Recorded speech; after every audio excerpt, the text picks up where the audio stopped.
Vácsa amatőr labdarúgó sportjáért jár, és köszönöm a sportolóknak, és köszönöm Alföldi Zoltánnak, mert ha belegondolunk, hogy néz ki a kisbácsai pálya, a bácsai pálya élettel van töltve, és ezért olyan, amilyen. Köszönöm szépen, kedves Zoltán, gratulálok!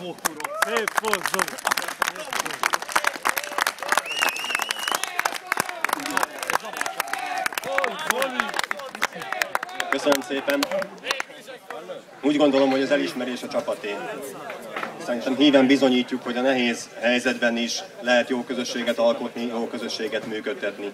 Remélem, hogy az elismerés az példa lesz itt a környékbeli lakóknak, és tudni fognak róla, hogy itt van egy pálya, amit lehet használni, lehet rajta sportolni, és lehet a csapatnak szurkolni, lehet a csapatot támogatni.